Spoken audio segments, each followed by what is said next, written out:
Welcome to the final regular season edition of the Your Illini Nation pregame show. Brett Behrens joined by Jeremy Warner from Illini Inquirer and 24/7 Sports. It is raining at Memorial Stadium. Let's step away here, Jay, real quick. I don't know if you can tell because I don't think TV does it justice most of the time.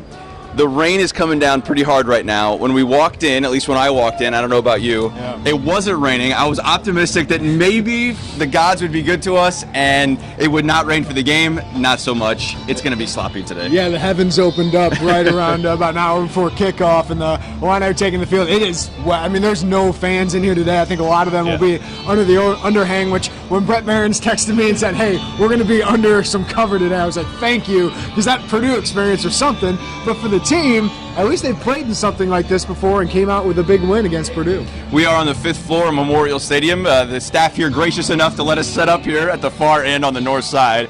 And it's a different perspective today and a pretty good one. High above Memorial Stadium as both teams specialists are out on the field getting ready now.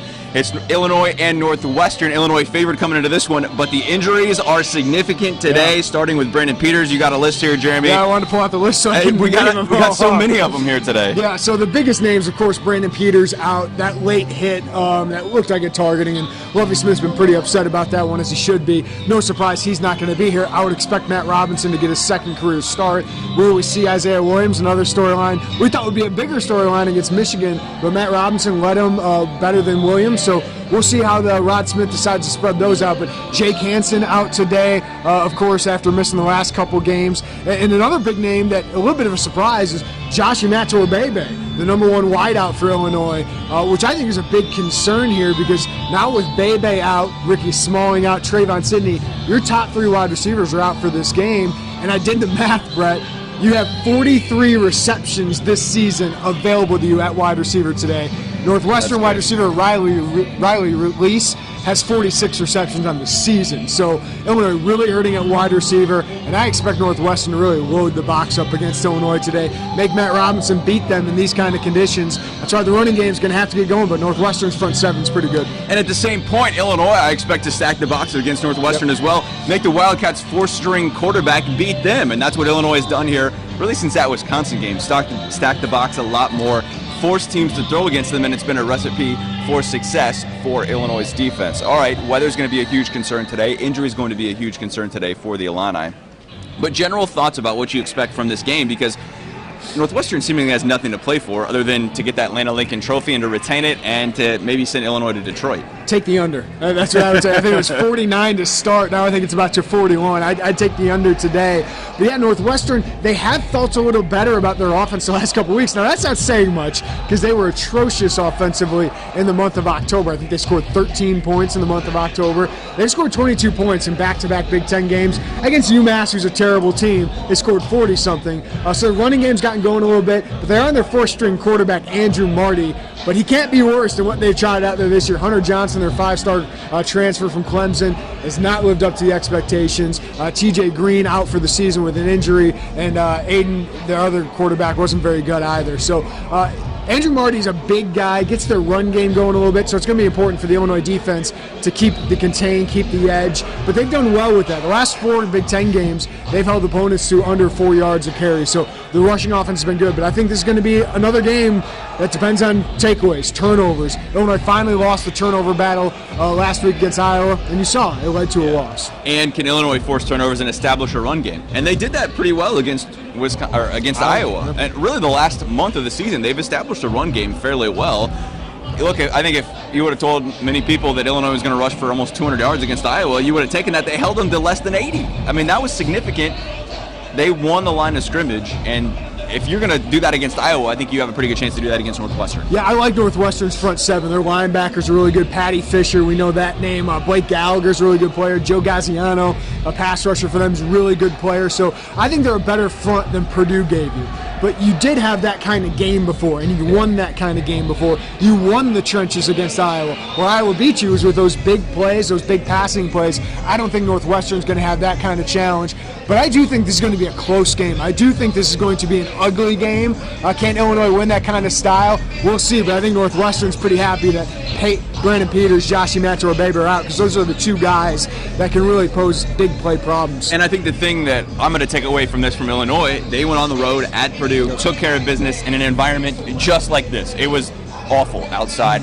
They won the trenches in that game for the most part and established a running game and walked out of West Lafayette with a win. Script up that same kind of thing today for Lovie Smith and his crew, who they can point to it, right? It's not selling something to his team of, hey, look, if we just do this, we have a chance to win. They can do it. They've proven that they can do it, and that's significant to me. It's senior day, and you're going to ride two seniors probably, Dre Brown and Reggie Corbin. And who would have thought I would have said Dre Brown first there, but this feels like a Dre Brown day. Get forward, get vertical, get north-south. You know, Reggie Corbin's more the east-west runner, and he's been nicked up by injuries most of the year. But I expect Illinois to ride those guys, and more importantly, ride an offensive line that I think's been pretty good this year. You know, Kendrick Green, I think, is the guy that could be an all-Big Ten caliber player. But Vadarian Lowe's had a breakout year. Alex Podcheski and Doug Kramer have played really well as well. So I think you ride those guys, see how far it takes you. But at some point, Northwestern's good enough up front so that they're going to make Matt Robinson beat them. And the one thing about Matt Robinson is, even with that great game against Michigan, 2 fumbles at the end of the game, right? His hands aren't as big as Brandon Peters, and he's had a lot of turnover issues in practice. So a lot's going to ride on Matt Robinson just taking care of the ball today. Let's break that down here as we continue on the Carolina Nation pregame show, live from Memorial Stadium, the 12th one we've done this year. Appreciate everybody tuning in and watching. We'll do a bowl game special as well. That should be fun wherever Illinois ends up. We will find that out next Sunday, where Illinois is going to play. If they win today, I think all eyes are on New York City in the Pinstripe Bowl, which would be a great chance for Illinois to go to the Big Apple. I know the Big Ten would like that, right? They love those East Coast games and getting a chance to represent the Big Ten on the East Coast. But Brandon Peters out today. I think that's the biggest news coming in. We're less than an hour before kickoff here. Matt Robinson's going to get the start. We'll talk about Isaiah Williams in a second. He's proven that he can run an offense and do fairly well. I mean, he led this Illinois team against Michigan, 25 unanswered points. That's significant in my eyes, that he can relate back to that and that he's not just some game manager. He can make some plays. Well, he's got some experience now, right? Against Minnesota, he didn't have really any game meaningful experience. Now he's got 2 games, including success against Michigan. Remember, after that Michigan game, people are thinking, well, should Matt Robinson be the starter? Brandon Peters has proven himself as a Big Ten starter, and I'd much rather have him out there today because the big play threat, he takes care of the ball for the most part outside of that Iowa game, so you'd rather have him out there. But I think Matt is a capable backup, but he is a backup. He doesn't have the arm strength that Brandon has, and to be honest with you, Brandon showed some wheels off the last couple of weeks, but Matt does bring that element of the game. You might see more of that today, some of the zone read option things, so be interesting to see what Rod Smith schemes up, how aggressive he gets. I think the bigger concern is Matt doesn't have a lot of go-to wideouts today. Again, he's missing his top 3 wideouts, which could be a concern. Might see more tight ends today. Daniel Barker, Justice Williams get involved in maybe more heavy sets with Griffin Palmer as a lead blocker. So I think Rod would love this to be a conservative, run-heavy game. But at some point, Northwestern's probably going to make you throw a little bit. I don't know what our over-under for passes is going to be, but I'd probably have in the low teens today. And can Illinois, like you said, be aggressive? Take some opportunities to be aggressive. I think you got to take some shots downfield at some point. The question there, Joshi Matorbebe out. The list of receivers that are out are long. I mean, Ricky Casey Smalling's Washington, out for the that guy season. today? Yeah, Casey Washington has proven. I think he had some good catches against Iowa last week as well, and he's really come on, the true freshman out of Texas. Who's going to step up and make some plays with all these injuries for Illinois? And then, more importantly, will these guys be back for a bowl game at some point? You know, you got a month, essentially, that Pinstripe Bowl, December 27th in New York City. I think some of those guys could probably get healed up by that point, including Brandon Peters, who they did not mention, right, a concussion, but I think we all assume. I think we all assume that. Tony Adams was the same thing. So. Yeah, okay, so, you know, who's going to step up and make a play today, and how much can Illinois ride that ground game with Dre Brown, the ground and pound? I think Dre Brown, if he can pick up average 4 or 5 yards a carry today, I think Illinois has a great chance to be successful. And it's going to a lot of it's going to fall on Matt Robinson. And do we see Isaiah Williams play today? He has the opportunity, right? He's got 2 games to go and can still redshirt. Yeah, I mean, the redshirt thing's an interesting dynamic of this game because Kyron Cumby, who's a guy you might want to play today, he's already played 4 games. So he's another guy that, do you burn a redshirt year for this game that, in the end, how much does it mean? It'd be great for Illinois to get another win. Might help you a little bit with bowl seeding, but do you want to burn a kid's redshirt year? Isaiah Williams, you don't have that problem. So I do expect him to get on the field in some kind of form. Remember, Michigan, Robinson and Williams traded series. They both had 4 series in that first half, and Robinson had the better series, right? So he was the better quarterback that day, but if Robinson struggles, maybe Isaiah Williams with his feet gets things going on the ground, but he hasn't played a lot of football. And this is a slippery environment, tough environment. How much do you want to throw him to the Wolves today? I know that'd be exciting for us. It'd be fun to cover for fans. It'd be fun to see Isaiah Williams. But today's about taking care of the ball. And to be honest with you, it's going to be interesting to see, can the offense rely on the defense again to take the ball away? And Tony Adams' pick 6 completely changed the game against Purdue. If the defense can come up with another big play early and either score themselves or set up the offense for an easy score, that could really set you ahead of the sticks a little bit and allow you to play a more conservative style. And I think Isaiah Williams, fully healthy at this point, right? They wouldn't have brought him back and been available to play if he wasn't healthy. So that tells me that he's maybe feeling a little bit better. He struggled with injuries essentially since the start of camp when he got banged up and wasn't available. And that might be a blessing in disguise for the long term, right? Sure. Because Brandon Peters at least has shown himself to be a capable Big Ten starter, can lead you to a bowl game, make big plays in big games, and you're going to have him next year as your starter. So Isaiah Williams, this prolongs how much he can make an impact at this program, gives him more time to develop and learn the system and just understand the college game. So in the long term, it could be a good thing, but it would be fun to see him out here make a few plays for Illinois to win. And you got to give Brandon Peters credit. Illinois is not in the position it is in this year without Brandon Peters on this roster. Now, maybe you could have argued that another grad transfer quarterback could have done better than him early in the season, and that's, I think, fair. But Brandon Peters has stepped up and made a lot of plays, especially last week with his feet, and I think that's what impressed me the most is his confidence to be able to go out and do what he did. He also had the turnovers, and you have to fairly criticize him for that. 3 turnovers all in the hands of Brandon Peters. But he performed, and he played pretty well. Yeah, if you had an MVP conversation, Dele Harding would be at the top of the list. I think Jamal Milan should be in that conversation. Jake Hansen before the injury. I know fans would love to give it to Josh Matt Torbebe or Dre Brown. You have a good case, though, for Brandon Peters. Yes. If you're going the most valuable, if you're going the best at his job, I think Dele Harding would get it. But if you're going the most valuable, I mean, Brandon Peters, without him, I don't think they have a bowl game right now. They might have 5. I think they probably have 4 wins at this point because I don't see Matt Robinson having the game that Brandon had at against Wisconsin, even some of the plays he made at the end of that game, or the game he had at East Lansing against Michigan State. You mentioned the cornerback and Tony Adams out today. Devin Witherspoon played a lot last week. I assume he gets another start, and what a story it's been for him coming in late to camp. Now he's started a couple of games in the Big Ten this year. I mean, the first time I saw him, and you saw him, was like, that kid's a Big Ten football player. He's a twig. He was like 160. I mean, barely. I weigh more than him, and I'm not a football player in his kind of shape, but he's a twig. But he plays so tough. Sticks his, as Rod Smith likes to say, sticks his face in the fan. Isn't afraid to throw his body around. He suplexed a guy last week. He's been a great story. Shows up 3 weeks before the first game. He's made as big of an impact as any freshman. I think he's the most valuable freshman so far this year. He's not only great on defense so far this year, makes maybe the season-turning play with that chase down against Wisconsin, but he also has made a huge impact on special teams throughout the year. All right, we're counting down to kick off here at Memorial Stadium, 44 minutes until Illinois and Northwestern. And the biggest thing, too, Illinois, not a lot of practice time leading up to it. I guess you could say the same amount of practice time, just a shifted schedule this week. And that's not what you want with all these new guys playing in. What will change with that? Because they practiced Monday. They usually do not practice Monday. Took Thursday off for Thanksgiving. A lot of guys were able to go home. Other guys were able to get together and enjoy Thanksgiving. And then you got a quick turn here on a Friday walkthrough to get to today. What will change from the scheme of what they're able to do, trying to incorporate Matt Robinson, trying to incorporate all these new receivers who are not necessarily new, but they're playing new roles as a more go-to guy? I think it might actually allow them to flip the script from Iowa loss pretty quick. I mean, 2 days after you lose that game, you're prepping for Northwestern, and Matt Robinson is your quarterback, the number 1 quarterback. You know Bebe's not going to be there. So I think they made the decisions early in the week on some of these guys when it came to injuries, especially the guys with the head injuries. So maybe it allowed them to flip the script a little bit more.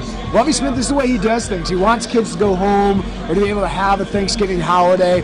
So I don't know if that has a huge impact on everything. I just wonder, Brett, at 6 wins already, 6-5, Northwestern's 0-8. How focused will they be after a Thanksgiving holiday? I mean, it's natural to just kind of get sidetracked a little bit, think, oh, we're good, we won 6 games anyway. I think it's a huge game for Illinois, not only for bowl seeding and where you're at in the hierarchy, but to go into an offseason with a win over Pat Fitzgerald. They've lost 12 of 16 to Northwestern. I mean, Illinois has lost 12 of 16 to a Northwestern football program, and 9 of 13 Pat Fitzgerald's won against them. So to get the Land Lincoln Hat trophy back for the first time since 2014, to go into an offseason, I don't know if it matters all that much, but with 7-5 compared to 6-6, I think with Northwestern struggling, with Mizzou just firing Barry Odom as their head coach, with Purdue struggling, with Nebraska struggling, it gives you a lot of momentum on the recruiting trail. So I think this game matters a little bit more than some on the outside might think, just because it just further legitimizes things. Because some people might look at it and say, oh, that was a fluke at Michigan State. It was a little bit of a fluke against Wisconsin if they lose their final 2 games of the season, right? So I think this would just further legitimize that this is truly a breakthrough year. And with all those area Midwestern programs down, I think you're able to sell in between now and the bowl game, because that's when you're going to have an early signing period. You're going to have a ton of recruits at these bowl practices. You can sell them on the fact that we won 7 games. Yes, at the end of the year, I think you're right. They're going to sell a bowl game, and that's all that matters. Illinois made it to a bowl game when everyone thought that they were not going to do that at 2-4, and even really coming into the year, I picked them at 5-7. Yeah. I think you did too, right? Yeah. Not many people projected this team to get to a bowl game. So at the end of the day, they're selling. They made it to a bowl game, but if they can get to 7, I think that's significant and really giving them some momentum, not only into this bowl game, but into the offseason as well for this coaching staff to go out on the road heading into February signing period too, that, hey, look, we're not just turning the corner, we've arrived in that sense. Yeah, now they could sell 4.5 was the over-under before the season, right? But most of us were picking 5, and that they'd be close to a bowl game. But a bowl game wasn't outside the realm of possibility. 6-6 before the season, if you had told me that, I would say, okay, that makes sense. Yeah. 7, I thought was like the high mark. So that would be them reaching as high of expectations I thought they would get there, and they were close, right, to getting 8. So I think for this team to get to 7, I think it would just show that, hey, we've developed these guys, we have raised expectations, we've exceeded expectations. Now, what can we do with more talent? If you came in here, imagine what we could do with you, how we've developed this team. Pat Fitzgerald, like you mentioned, 9 of 13 against Illinois. He's pretty much owned the Illini in the last decade plus. He's a good football coach.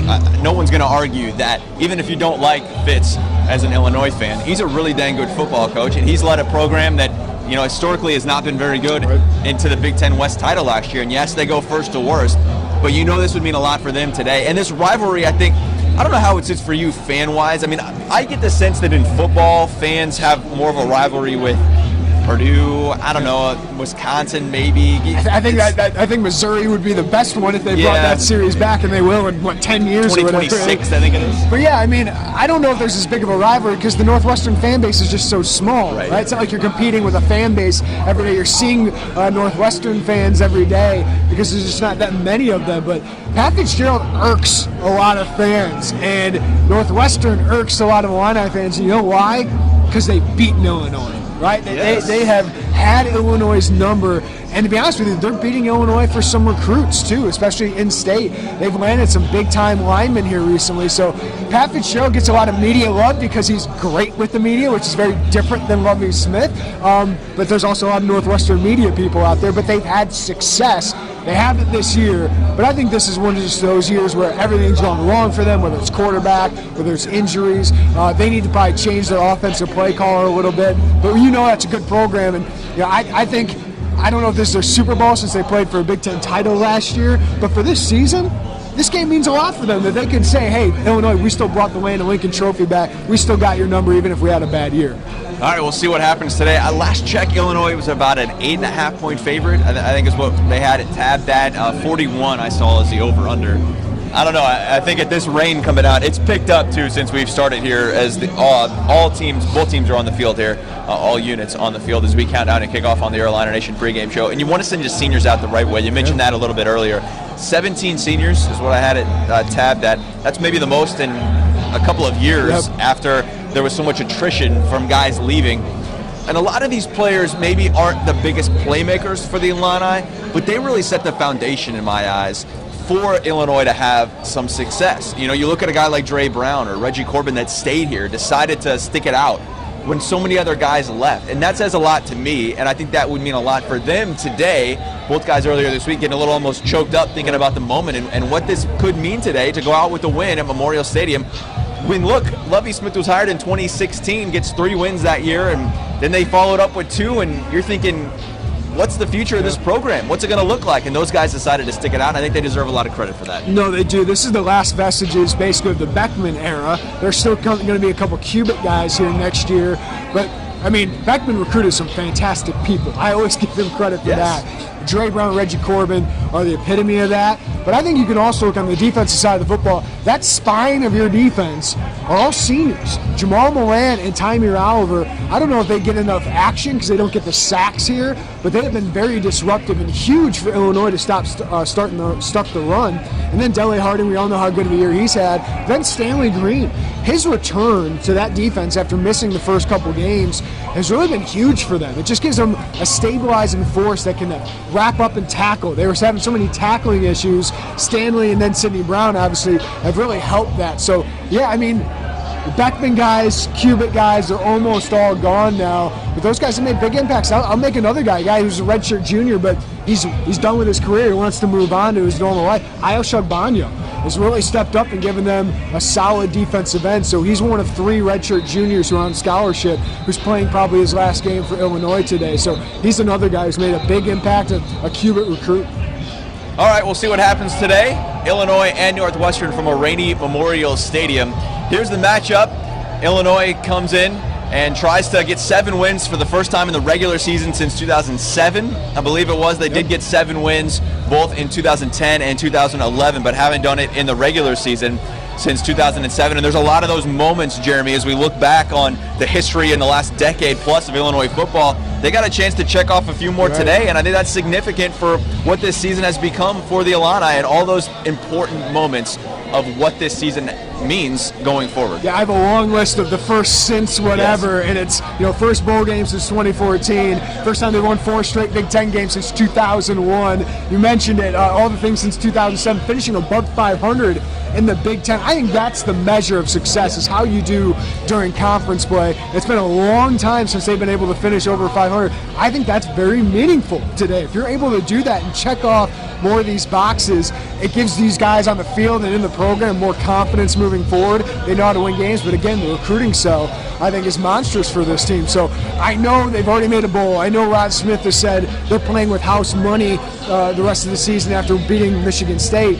But this is a game you need to win. This is a game that if you're having the season you think you're having, you need to win this game, especially with Northwestern being as vulnerable as they are. And it's in the Wildcats out 0 in the Big Ten. That hasn't happened since the 80s, I believe. Late 90s, last time they had Gary Barnett's last year, they went 0-8. Okay. Last time they went 0-9 in a Big Ten season was in the 80s. Yeah. Sure. So it's been a long time, and for Northwestern to just end a dismal season for them, they had high hopes coming into this year after winning the Big Ten West title. All right. Prediction time. What you got today, and what do you got score-wise? Well, I told you I got the under, and I don't know why I have so many field goals being made, but some of the guys were having like 20-point scores. I think it's going to be teens. I had 16-13 Illinois. I think it's going to be a competitive, scary game. I really like Northwestern's front 7.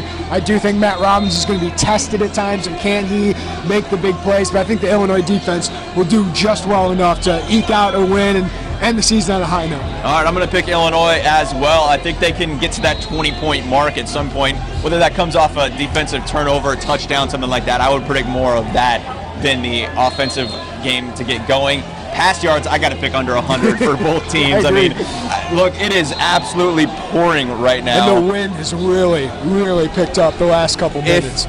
If you're coming out to the game today, or if you're already here, bless you. Yeah, kudos to you, because if we didn't have to be here today, there is zero chance I would be at this game today. I mean, and it's a shame for the seniors. I cannot blame anybody for not wanting to come out and sit in this. And if you are, get under one of the overhangs. Oh my goodness! Because it is a miserable experience. This is worse than Purdue. I think it is right now. Good call coming under here. And I'm envious of you. He's going to be sitting in the press box all day. I'll be down on the field getting all your highlights. It was kind of cold in the press box. Okay. All right, Jeremy. We all feel real bad for you, let me tell you that. We don't feel bad for anyone sitting at home drinking a cold beverage watching this one on TV. The TV never does it justice, okay? That's what I've learned in this business for a decade. It always is worse there than it looks on TV. Is this worse? I guess I should ask you after the game. This worse or Ohio State a couple years ago, Cam Miller touchdown game? Yeah, that was pretty bad. Although it didn't rain that whole game. Yeah. It started in like the second quarter to the third quarter. By the fourth quarter, it kind of stopped. I project it's going to be raining the whole game. At least that's what our meteorologists have told us, that it's going to be just raining the whole game. There's no getting by it. Going south looks impossible today if you're going to throw the football. I mean, it is What's a win today? I'd I say mean, it the looks win like is gusts. This American flag to our 30? right now looks like it's about 30-mile-an-hour gusts. So the passing game going to the south is not going to and that's where work field today. position will certainly play a part and a factor in that today as well. Play case. At least it's coming out of the south, I guess. Maybe it's a little bit warmer. It's not terribly cold here, which is a plus if we're looking at some kind of optimistic side of it, if I can. It's in the 40s. It's okay. It's better than 30s, I guess. I'd rather have snow at this point than Yes, rain, I agree. but that's kind of where we're at. So, all right, we'll have all sorts of coverage coming up tonight at 6 and 10. Consume Jeremy's content on IlliniInquirer.com. It's been fun, man. Thanks for all your great season. Thanks free for having games. Yeah, we'll continue it during the bowl season, and we'll also continue it for basketball. We will do it next Saturday, hopefully from indoors at Maryland. Derek Piper will join me live from College Park. It's a 4 o'clock game, so we'll do the pregame show at 3 o'clock next week live from College Park. Illinois is going to have a chance to beat a top 10 team. Maryland ranks 6, so they're playing today in a Michigan probably going to be in the top 10 after winning out in Atlantis, too. I mean, I love that, though, because people are kind of happy Miami is not that good this year. No, you want good opponents. You want good marquee wins. If Illinois can go 2-1 over the next 3, you feel really good about where you're at. Take care of business on Monday in the ACC Big Ten Challenge against Miami. Then we can look forward to it. It's a fun time to cover Illinois athletics. I think it's a fun time for Illini fans. And, hey, you deserve it after almost a decade of irrelevance in really both sports. So for Jeremy, I'm Brett. Thanks so much for watching the Illini Nation pregame show. Look for all our coverage on WCIA at 6 and 10. Also, IlliniInquirer.com. Enjoy the game. We'll see you after.